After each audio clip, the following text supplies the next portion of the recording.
तो आज हम लोग बात करेंगे डिसेमिनेटेड इंट्रावेस्कुलर कोआगुलेशन, जो कि नाम है इसका डीआईसी। तो बहुत ही मज़ेदार टॉपिक है ये, बहुत ही मज़ा आएगा। तो यहाँ पे इसका नाम तो पहले तो देख लो, कोआगुलेशन लिखा है, लेकिन यहाँ पे क्या होता है कि यहाँ पे ब्लीडिंग होती है।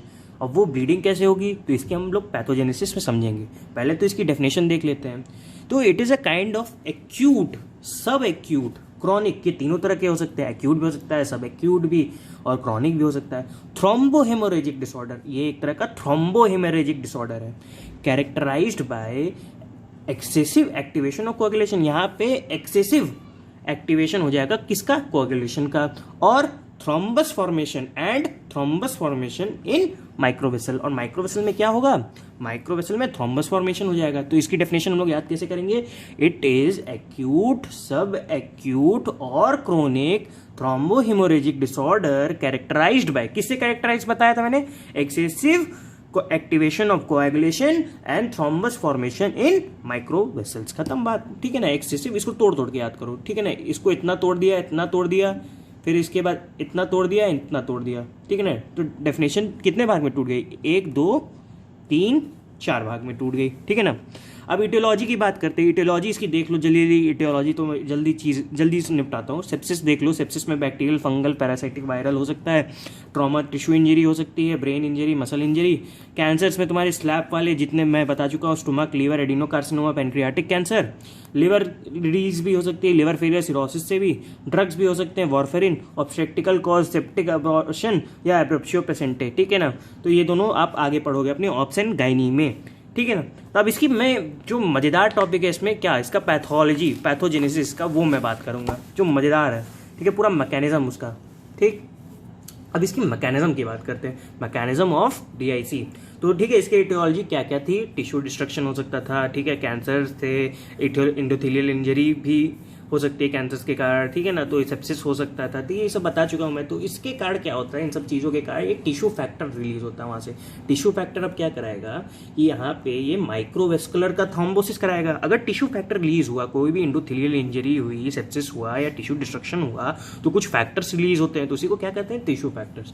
अब ये टिश्यू फैक्टर्स क्या कराएंगे, ये माइक्रोवेस्कुलर थ्रोम्बोसिस करा देंगे। अब माइक्रोवेस्कुलर थ्रोम्बोसिस हुआ तो इसके कारण 3 चीज होगा। पहली चीज क्या होगी अपनी, पहली चीज क्या होगा कि अगर माइक्रोवेस्कुलर थ्रोम्बोसिस हुआ तो जो जिस वेसल में थ्रोम्बोसिस हो गया, जिस छोटी वेसल्स में थ्रोम्बोसिस हो गया, तो वहां की जो वेसल जो जिसको सप्लाई कर रही थी, वहां पे टिश्यू इस्चीमिया हो जाएगा। और अगर टिश्यू इस्चीमिया हुआ, और टिश्यू इस्चीमिया के साथ क्या क्या हो जाएगा, माइक्रो एंजियोपैथिक हीमोलिटिक अनीमिया हो गया। क्योंकि वो देखो, क्योंकि माइक्रोवेस्कुलर में थ्रोम्बोसिस हो रहा है, तो माइक्रो एंजियोपैथिक हीमोलिटिक अनीमिया हो गया, हीमोलिटिक अनीमिया ही होगा, ठीक है ना।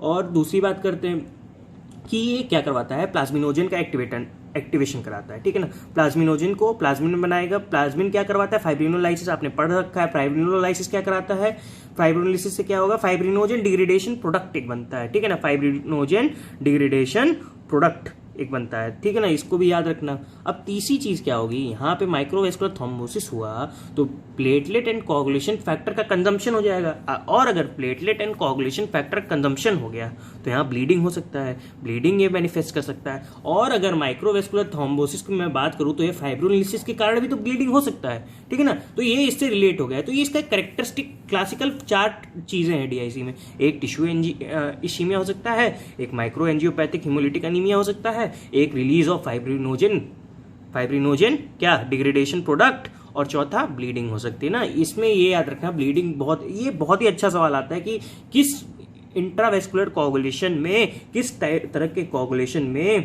हमारा ब्लीडिंग देखने को मिल सकता है। आमतौर पे ऐसा होता नहीं है, लेकिन डीआईसी में ऐसा ही होता है, ठीक है ना। ये शॉर्ट नोट भी है, बहुत इंपॉर्टेंट शॉर्ट नोट है तुम्हारे एग्जाम्स का, ठीक है ना। अब इसकी डायग्नोसिस की बात कर लेते हैं, तो डायग्नोसिस में क्या होगा यार, सबसे पहले तो देख लो, ये लॉजिकल सी चीज़ है यार कि प्लेटलेट काउंट तो कम होगा अपना, ठीक है ना। प्लेटलेट काउंट अपना कम हो जाएगा, अपना पीटी और एपीटीटी बढ़ जाएगा, इंट्रिंसिक एक्सट्रिंसिक पाथवे वाला, ठीक है ना। क्योंकि प्लेटलेट काउंट कम हुआ तो पीटी एपीटीटी ऑटोमेटिकली बढ़ेगा, ब्लीडिंग टाइम, ठीक है ना, prothrombin time, activated partial thromboplastin time जो भी है वो सब बढ़ जाएगा, ठीक है ना।